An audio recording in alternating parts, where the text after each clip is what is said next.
Can you beat Terraria without ever using a single weapon? This means I'm not allowed to attack with any weapon, including explosives and tools. I have to get creative with every single boss in the game. Terraria added a lot of new items with the recent updates where I thought this challenge might be a simple task, but I was dead wrong. This challenge broke me multiple times and was a journey of pain, suffering and a world filled with tombstones.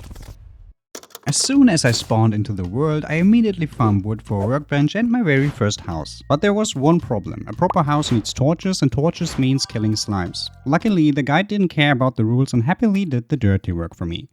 Once settled, I headed east to explore, but as the background started to change, I quickly realized this world was awful. The corruption was like 30 blocks away from my front door, and it was so close that enemies wouldn't even despawn when I died. So I decided to check out the west instead, which led me straight into a desert. I harvested as much cactus as humanly possible and took the shortcut back to spawn. This let me craft the cactus armor, which deals swords damage to anything that touches me. The catch, with only 100 health, I couldn't survive very much contact before dying, meaning it was time to head underground exploring. And caving without any weapon felt a bit like playing hardcore. Every enemy had to be dodged at all costs. Naturally, that plan failed almost immediately. After finding a fresh pair of boots, I stumbled upon a skeleton merchant selling fancy roller skates. Sadly, I was far too broke to afford them, so I settled for a stack of spelunker glow sticks and kept digging. Shortly after, I discovered a pyramid below the desert which scored me a sandstorm in a bottle. At this point, I had done plenty of exploring, but I finally needed something that could deal real damage without relying entirely on my armor and thorns potion. Enter Chillet. Chillet is an incredible mount added in the 1.4.5 update that lets you dash straight through enemies, including immunity frames. The downside, if a crowd builds up, you might dash through the first mob safely, only to collide with 5 more waiting right behind it. Still, with a little boost to my max health from hard crystals and Chillet by my side, it was finally time to build an arena for our very first boss, the Eye of Cthulhu. With almost 200 life, a campfire and an iron skin potion, I took on the first boss. And to my surprise, Chillet did an awesome job on him. Whenever he spawned his little eyes, I just needed a good moment when they were close together so I could kill multiple at once. And every time the Eye of Cthulhu started to dash at me, I could simply do the same and dash right through him for a little bit of damage. The fight took quite long without any proper damage, but it was surprisingly easy, something that would definitely change later. After the Eye of Cthulhu, I wanted to add some love to my base and place some blocks here and there to make it look like a cozy home. Additionally, I built an artificial graveyard with a heavy assembler to get access to certain crafting recipes, like boulders. After all, the latest major update was the Bigger and Bolder update, and I crafted cacti and normal boulders for the Eater of Worlds and got myself some rotten chunks for the summon. And what can I say? Even with a somewhat decent gear, it was just painful. After finally getting enough for 2 tries, I quickly went to my little box that would be enough for the Eater of Worlds.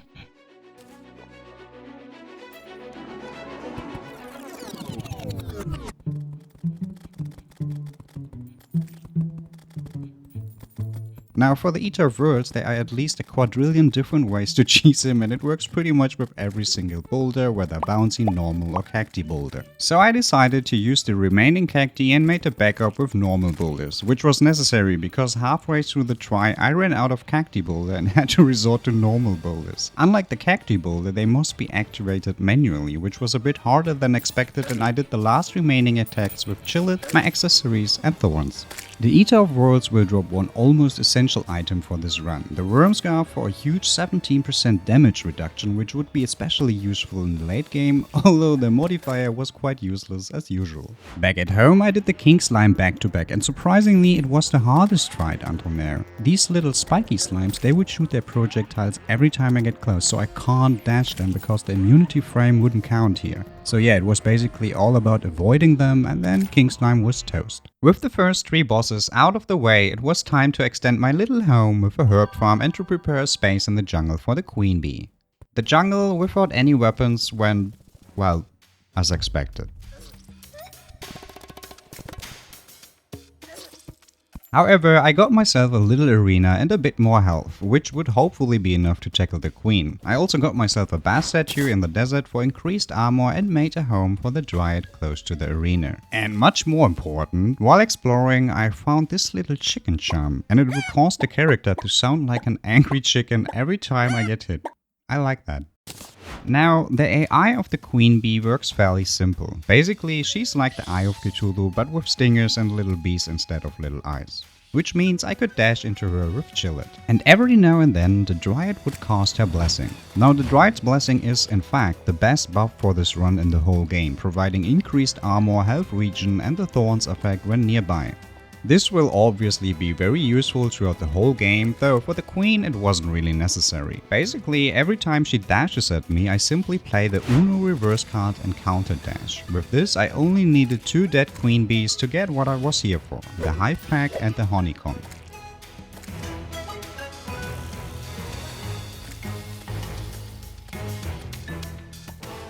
The honeycomb will release bees every time I get hit, and the hive pack will increase the damage of friendly bees. And I was quite lucky here, getting a warding honeycomb with 4 defense, the first accessory that actually had a useful modifier. With the queen bee as toast, it was time for me to take care of some more basics. So I finally maxed out my health to 400, then I started preparations for deer clubs. I'm not quite sure if this is a safe place for NPCs, but I guess they have to make their peace with it. Just like me. Deer Clubs works a bit differently compared to most other bosses. Usually Deer Clubs, just like the golems, checks for solid blocks he's colliding with. If he is stuck and can't reach you, he will phase through blocks if necessary. However, by placing these tables, rails and platforms, we can fool him into thinking he's not stuck and that everything is totally fine.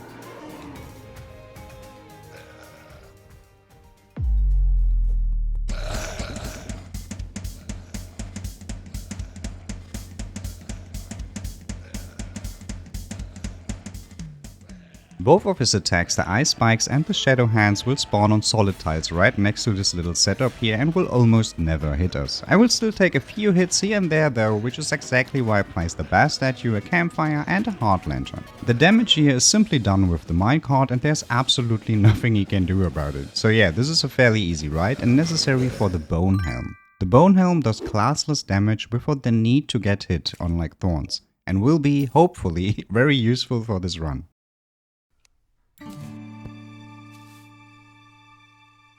After cheesing Deer Clubs into oblivion, I felt like it was time to take this journey to the next step. So I built a little arena out of platforms, nothing too fancy really, and took on Skeletron. And it's not so much about Skeletron here, but about opening the dungeon, which holds not just useful items for this run, but also the mechanic and the alchemy station.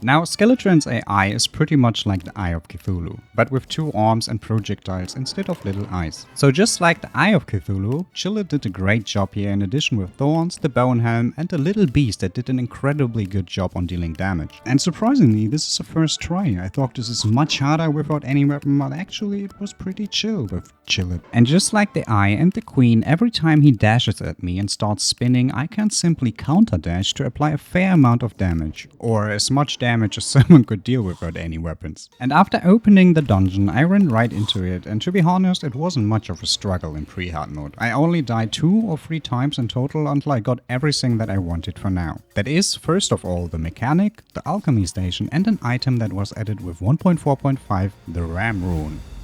Equipping the Ram Rune in an accessory slot enables us to use the Ground Slam. That Ground Slam deals a moderate amount of damage, but it also has some of the best knockback in the whole game, literally sending all enemies flying. The higher you jump before slamming, the more damage it deals. With this, I took on the Goblin army, which was a total cakewalk with the Ram Rune. I hope the Ram Rune would be just as useful for other invasions like the pirates, but hope can be a bitch. More on that later. Now I did some basics and got me some Hellstone to craft a Hellstone armor. No, the Molten armor. I always call it the Hellstone armor, I don't know why, but I think everyone knows what I mean, right? The Molten armor.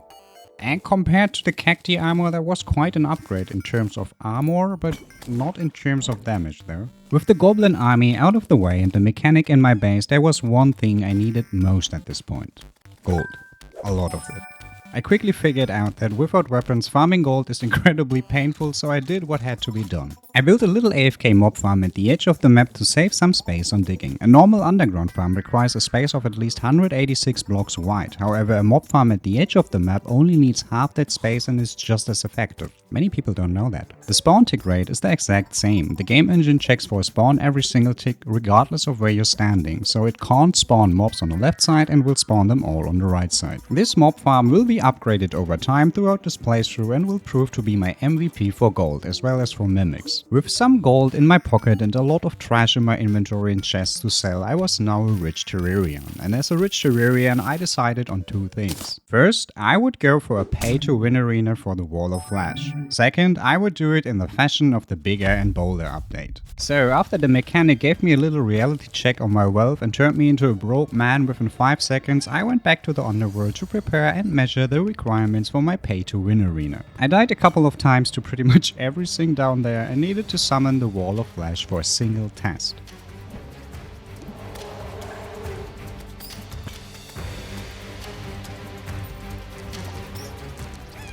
You see, the mouth and big eyes of the wall of trash have a distance of around 10 blocks between them, and with the recording I could take a perfect screenshot to measure it. Why is this important? Well, 1.4 added craftable boulder statues, and I don't know if Relogic will ever regret this or not, but I think they will. So I built this little setup here based on the space we just measured and hoped for the best. This thing works fairly simple, in theory, and if it does what it is supposed to do, this is, in fact, one, if not the easiest way to defeat the Wall of Flash regardless of whether you have weapons or not. So I gave it a second attempt to dip my toes in the water and see how it goes. No buffs or anything, really, just testing how many more boulder statues I would need. Turns out I didn't need many of them at all, and with that I gave it a serious try with buffs and the right rhythm. Now, this boss fight isn't cut or fast forwarded. This is normal game speed, so see for yourself how it went.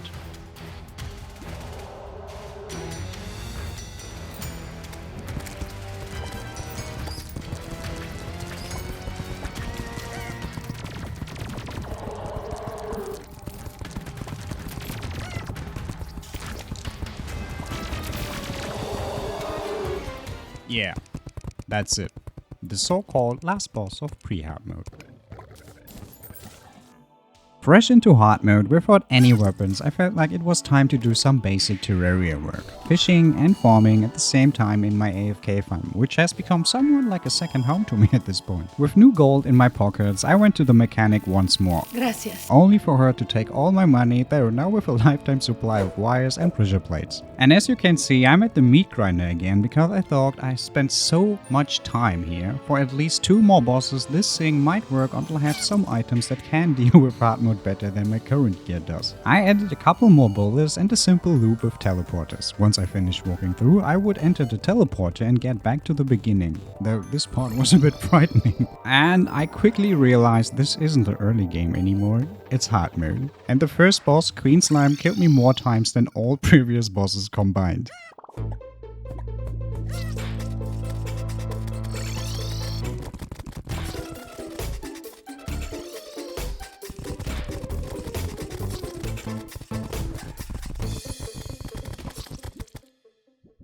Hello Hardmode. From here it would definitely take much more than before, and this is where the actual challenge begins.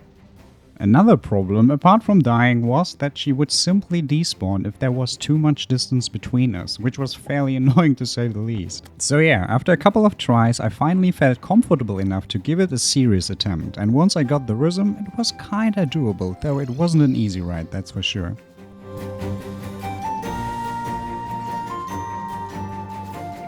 Now here you see grappling me back into the engine simply because I was afraid she would despawn. I said earlier she would despawn and there I tried to manage that she wouldn't. I think it helped, I don't know. At least I pretend it helped. After this little, let's call it hiccup, I could manage to defeat her, and the reason why I immediately rushed for the Queen Slime was simple. Volatile Gelatine. This thing will shoot projectiles at enemies which do a fair amount of damage, and naturally for a run without weapons this might be one of the best items to get your hands on. With my first Hardmode trinket and first boss being history, it was time to take on greater foes. So I upgraded my AFK farm and turned it into corruption to farm gold and souls of night to craft a couple of summons for the destroyer of worlds. And not gonna lie, after just one set of fishing, sonar and crate potions, I was already stacked with a lifetime supply. Furthermore, I smashed some altars to bless my world with palladium, orichalcum and titanium, which was actually pretty good because of all the armors I could think of. Titanium and orichalcum armor are probably some of the best options for a playthrough like this. Although with shimmer being a thing it doesn't matter too much anymore. Now as you see, the orichalcum set armor will fire piercing projectiles at enemies that I'm attacking. But attacking isn't allowed. However, every time my Gelatine or Shadow Hand deals damage, the set bonus will still fire. This is a pretty good synergy, and as you can see, the damage is quite decent. With this, I felt ready to take on my first mechanical boss. On my way to the meat grinder, I found a star cloak and went back to upgrade my honeycomb into a bee cloak. The bee cloak will release stars and bees and applies the honey buff every time I get hit. That was definitely worth getting back to the base, and I went back to the underworld to take on my first mechanical boss. Now these boulders deal piercing damage, right? So I knew this meat grinder engine wouldn't do more than one more boss. And with all that piercing damage, you know which, I know which, everyone knows which boss, this is going to be super effective against.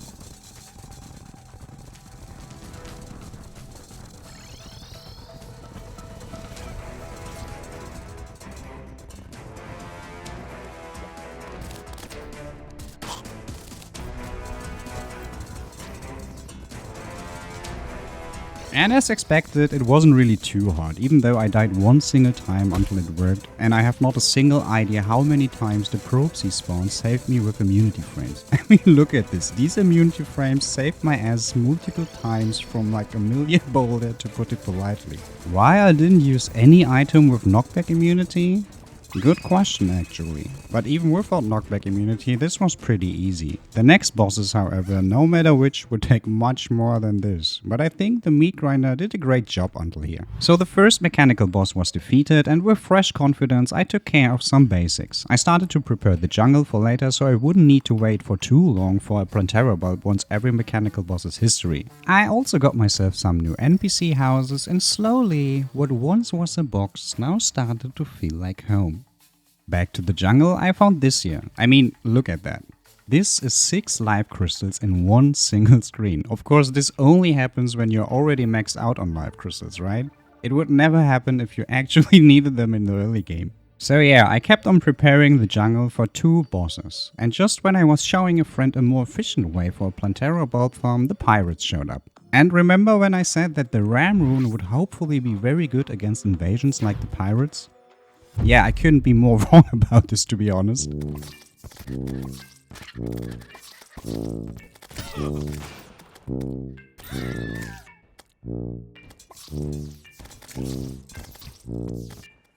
I mean, this was...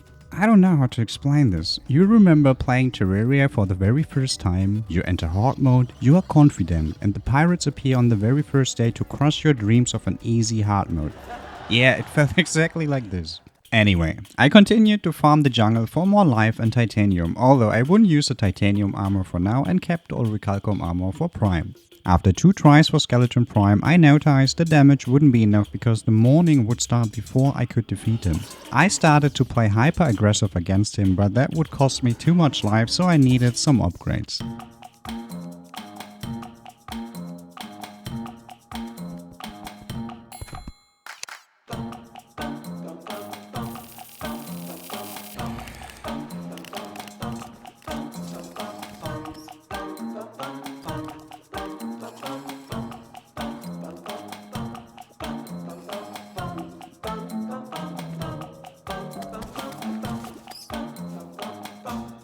And with this, I was pretty confident to take on Skeleton Prime with a serious attempt with good potions and a couple of Inferno potions I found in underworld chests.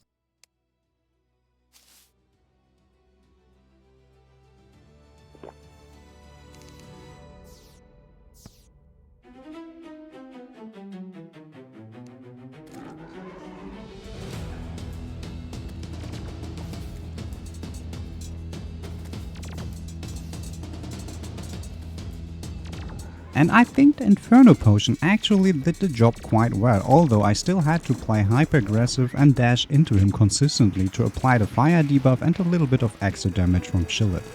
And because this arena was corrupted, the background looks a bit darker than it would look without corruptions. But if you take a look at the moon, you will see what I meant with time being restricted, because it was shortly before morning, which would cause him to enrage. However, I managed to defeat him, and beside the factor of time, it went actually quite well. From here, it was time to defeat the last remaining mechanical boss, the twins. And this is exactly why I prepared the jungle for so long. The eyes of the twins keep a distance from each other of around 17 to 18 blocks most of the time. This can be important knowledge depending on the way you plan to defeat them. So I got to work. After the mechanic and steampunker stripped me naked once more, I started to build an engine with this knowledge in mind. Nothing too fancy really, just a simple sequencer and loop to drop the boulders consistently. And man, I hate when I accidentally click a timer for a sequence and this happens. Anyway, I gave it a try to see how it would go. And to be honest, it went really well until this jungle turtle decided it wanted to join the party right on my teleporter. So yeah, nice. With this in mind, I built a little roof to avoid it in the next try and also added 2 more sequencer for the boulders to utilize the cooldown of the statues a bit better for more damage.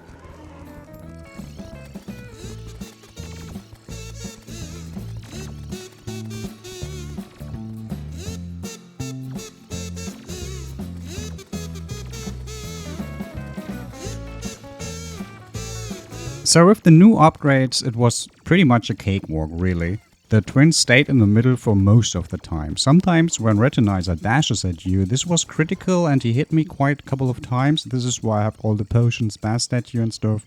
But it was sustainable. With all 3 mechanical bosses out of the way, I went back to my Hello Mob Grinder and farmed a little bit of gold before I went back to the Meat Grinder 2.0. Some of you may have already noticed that I didn't build this engine in the jungle for no reason. Plantera has a fairly simple movement pattern, but an expert or higher Plantera has projectiles that go through solid tiles, which means this teleporter setup simply wouldn't make it and I needed to adjust this a little bit. And of course, the very first bulb to spawned exactly within the space I needed to remove in order to make this functional. So yeah, I didn't want to waste this bulb, so I built around it and gave it the first try to see how it would go and what improvements were still needed. And on my first test, this here happened, really, truly. I mean, look at this.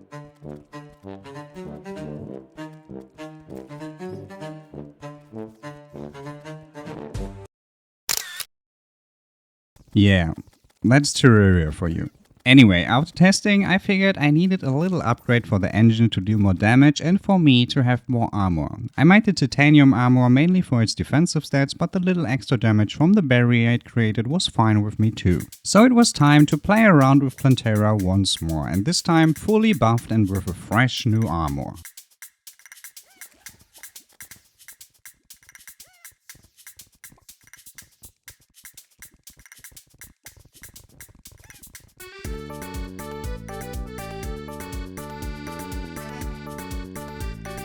Overall, I got pretty lucky with her vines not grabbing close to the rails, and the extra row of boulders in the middle definitely was a huge improvement for damage. Plantera is a must-have on my list. I mean, she's a must-have anyway for the temple key, but for this particular run she would drop the Spore Sack. The Spore Sack was buffed with 1.4.5 to use static immunity frames instead of global immunity frames, which means other weapons or traps can deal damage regardless of the Spore Sack's immunity frame. This might sound small, but is actually a huge buff, and the Spore Sack would literally save this run later. With new upgrades in Plantera out of the way, it was time to head to the temple, and you know that feeling, just coming all the way from your base only to realize you forgot half of your stuff, like the temple key? Anyway, after entering the temple, I looted a couple of chests, removed some pressure plates and died a couple of times before I could take a look at the chamber of the golem. And I figured for what I wanted to test, I would need a little more space, so I built a little shortcut in and out to prepare a massive space right next to the temple. And I think nothing in this run was more time consuming than this little engineer, although it would turn out to be 100% useless. I mean, the plan was kinda simple. The golem is one of the few bosses that actually has tile collisions, and with that, you could hoik him.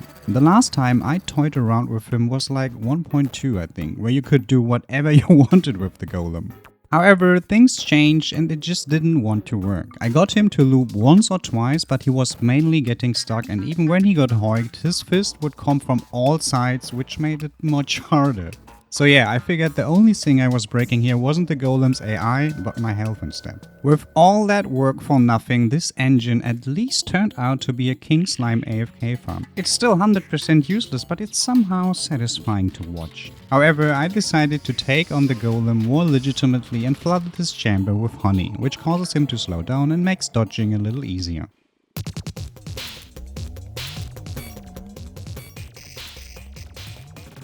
With the damage of the Spore Sac, the Gelatine and the Orichalcum armor, Golem was no problem at all, although I was still depressed that my Hoik loop didn't work. After 2 or 3 more tries, I got my hands on this pickaxe and was finally done with the jungle once and for all. And you know what that means, it was time for the big fish, and for the Duke I would definitely need upgrades, though the only upgrade was the Chlorophyte armor, which summons a crystal that shoots at enemies and never misses. After getting myself some truffle worms, it was time to fish.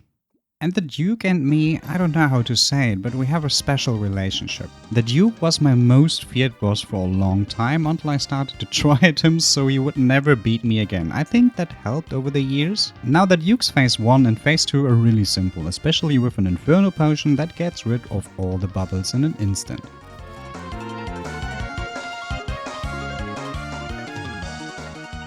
And I figured that this pre-boss mount, Chill It, can simply outrun him when you use the dash on cooldown. That made it even easier, and I didn't even bother to get proper wings yet.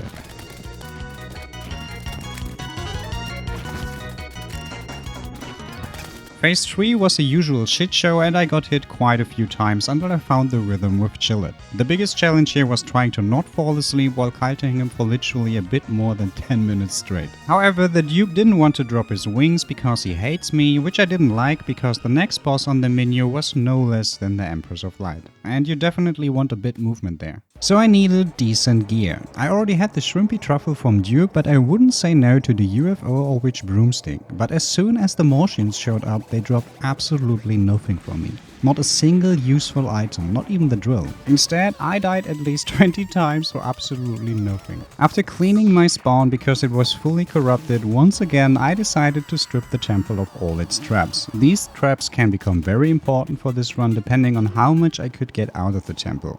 Turns out, not much. I got almost 50 spiky bolt traps, where you really don't need that many, and just 14 spear traps, which is not much at all. I decided strictly against making a subworld to farm traps, so this is what I have to go with. So I prepared a place for the Pumping Moon, a fairly simple arena with conveyor belts on the ground, chests to collect all the loot and a little bit of lava at the bottom. I farmed some ectoplasm and pumpkins real quick to craft a couple of summons. After the first try went pretty okay, I upgraded this with a couple of traps. Not too many, really, just to speed things a little bit up. Because the Morning Woods, the mob that drops the broomstick, increases their drop chance with each wave. So all I wanted here basically was to get to wave 10 plus for a reasonable drop chance on the broomstick. So far, with lava and traps it went okay, even though these flying pumpkins take literal ages to defeat without any weapons, as the chlorophyte armor and trinkets would aim at everything except the flying pumpkins. Despite missing out on a strategy for the Empress of Light so far, I still wanted to give it a shot, just to test how much damage I deal and if it would be enough to defeat her before she enrages. Additionally, I wanted to test the limits of Chill It and did my first attempt mostly with Chill It and wings to see how it goes.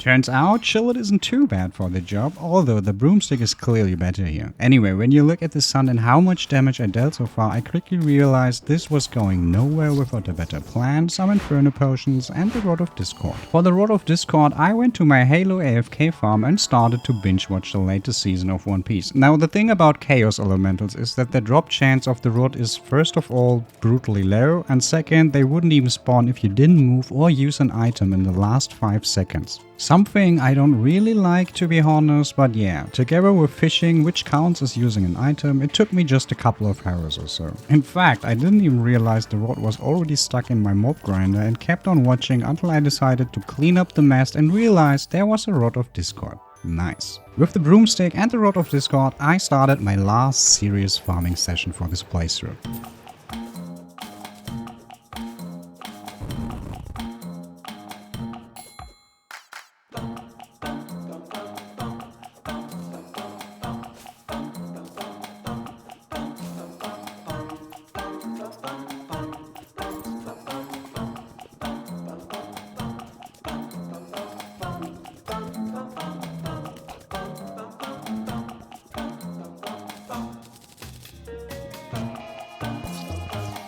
Now you look at the daytime Empress that I fought multiple times over the whole night until she enraged in the morning, where I tried to sustain but I just couldn't make it. Imagine phase 2 of the daytime Empress for like 10 to 15 minutes straight. Yeah, no. I needed a new plan, and this is where the spore sack came into play. The spore sack will generate spores on solid tiles or on walls. It won't generate any spores if there is none of that around you. So I spammed a couple of platforms and needed to kite the Empress in a really small space, because if you go too far, the spore sacks despawn and you need to generate new ones. And yeah, this Wi-Fi here joined the party because it wanted to show the example, and basically I have to kite the Empress of Light just like that, right? And the Wi-Fi here is not a paid actor, really. So yeah, the struggle here was simply to fight the Empress in the smallest space possible for the spores to hit her. And with this, I didn't even need to sustain her enraged phase 2, but could manage to defeat her before morning would start.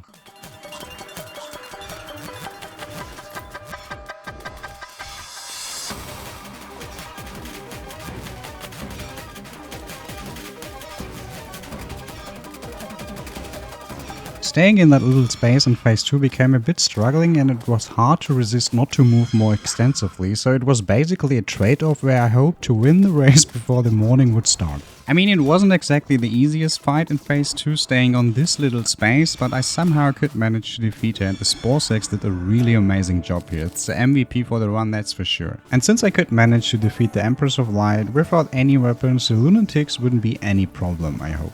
I mean, I like to say that the Cultist in theory is one of the hardest bosses if all the shit he spawns, including projectiles, would deal a reasonable amount of damage. But all of his spam doesn't deal too much damage, so this was a quick win for me and pillars started to show up in my world. Now, the pillars were probably one of the most horrific experiences I've ever had in Terraria, to say the least. It started with the Nebula Terror, and I wanted to prepare a little engine there, but quickly realized this is going nowhere, so I basically brute forced the pillar down by dying over and over. For the Vortex pillar, I tried to build a little box and even extended this to the sides. However, these little suckers always teleport right into that space. It kinda worked with the extension I've built, but you see the amount of tombstones and how well this ran. The Stardust pillar, in fact, was pretty easy. I simply circled around them, and without dying too much here, this was the easiest of them all until I faced the Solar pillar.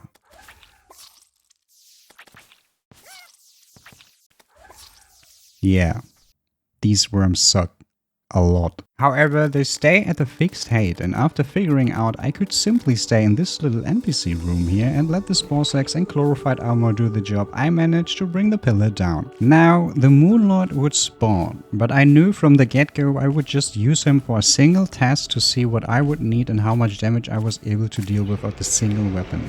I quickly figured this was going nowhere within a reasonable amount of time, but it was necessary to take some measurements for a proper place to fight him. And for the last fight of this playthrough, I wanted something that would reflect the journey I've been through here. I got to work and laid down at least 8,000 wires, all connected to each other with teleporters to give me and the Mooney a run for his money. Once I reached the last teleporter, I would get to this little engine here, which is measured perfectly, hopefully, to align traps exactly with both of his hands, his head and his core.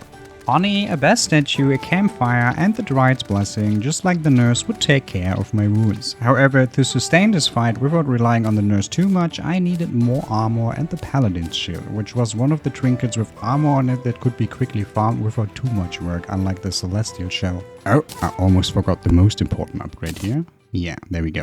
And I'm really sorry for everything that follows now, but I really couldn't resist. I really hope you enjoyed watching. Make sure to subscribe and like, and I see you next time.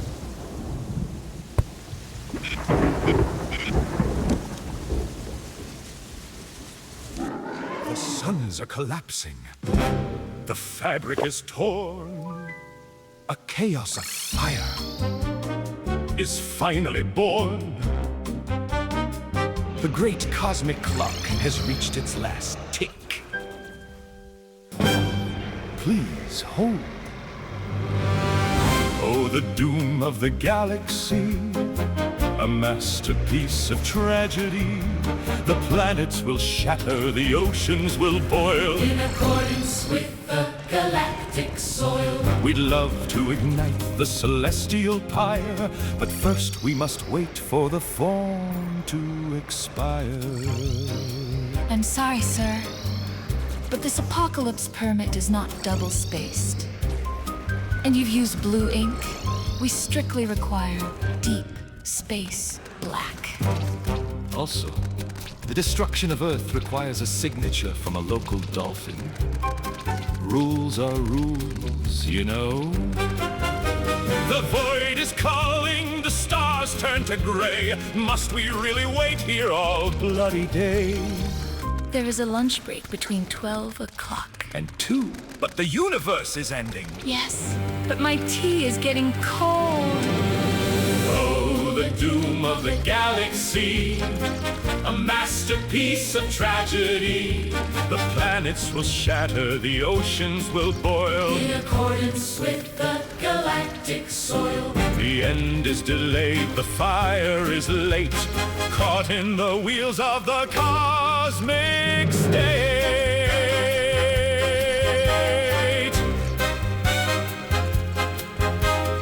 Thank you for choosing the Department of Finality. Please take your towels with you. Mind the gap between reality and non-existence.